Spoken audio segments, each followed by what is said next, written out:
Hello and welcome to the Intel Brief. Today is Thursday, 9 October. I'm your host Daniel, and today we're going to talk about an alleged assassination attempt on Ecuador's president. Macron says he's going to appoint a new prime minister in the next 48 hours. And the UK synagogue attacker has claimed allegiance to the Islamic State. So firstly, the Ecuadorian president, Daniel Noboa, has escaped injury after his convoy was attacked by protesters in a rural town on Tuesday, in what the government is labelling as an assassination attempt, highlighting the country's growing political tensions. Videos show protesters pelting the convoy with rocks, cracking windows as the vehicle sped by. The government said 5 people were detained after the incident and that Noboa's car had evidence of bullet damage. So what?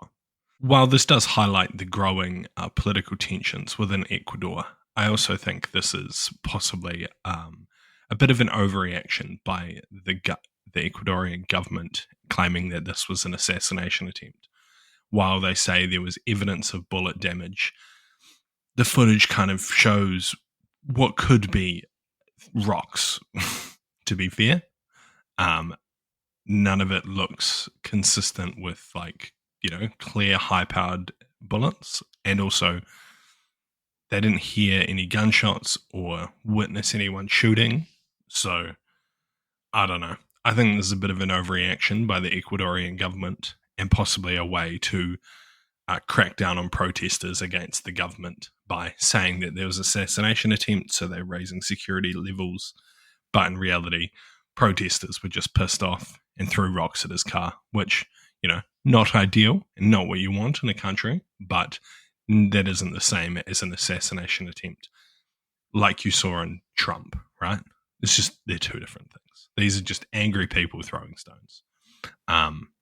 If they can provide more evidence that bullets were shot at the car, then by all means, but currently it seems like they may be overreacting as a way of cracking down.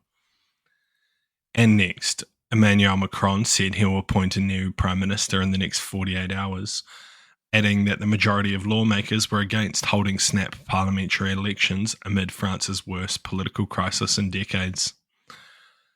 France's 5th prime minister in 2 years tendered his resignation on Monday, just hours after signing his cabinet's lineup, marking the shortest-lived administration in modern France. So what?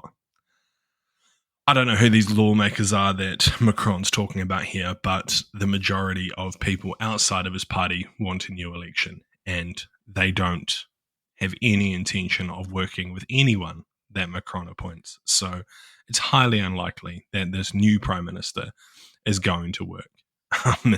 As I said yesterday, Macron is just running out the clock. He's just trying to somehow find someone who he can put into office that could make his government look just a bit better before they go back to the polls, because currently they're going to get smashed. But I think it's highly unlikely that he's going to find anyone, and he's just dragging France further and further down the drain by avoiding these elections.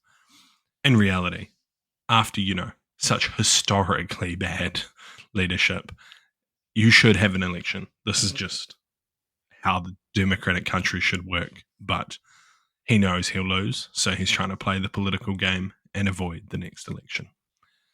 And lastly, the man who attacked the synagogue in northern England last week, resulting in the deaths of 2 Jewish worshippers, phoned the police minutes afterwards, saying that he was acting for the Islamic State, investigators said on Wednesday. Jihad al-Shami, a 35-year-old British citizen of Syrian descent, made the call after driving his car into pedestrians and attacking people with a knife at a synagogue in Manchester. So what? I mean, while the Islamic State is not gone, right? They are still very prevalent in Africa, and they still have supporters in the Middle East. However, much more degraded than they used to be. They still have a pretty good online presence, and encouraging people to commit acts of violence such as this is still kind of their go-to. They haven't been as effective as they have been in the past, as you can probably tell. But police are still, stopping attacks every year. They just don't talk about it. That's just the way life is. Him claiming that he's acting on behalf of the Islamic State is probably just a way to make this attack more high profile by slapping the label of the Islamic State on it. And also maybe to build himself some credibility when he's in prison, where supporters of the Islamic State kind of hang out, and it will give him some credibility in the prison where he'll spend the rest of his life. But yeah, I don't think this is like an indicator that there's going to be more attacks by the Islamic State or anything like that. I think the Islamic State is still in a degraded state, and they still mainly operate in Africa. So yeah, probably just a way of boosting his attack and getting some credibility.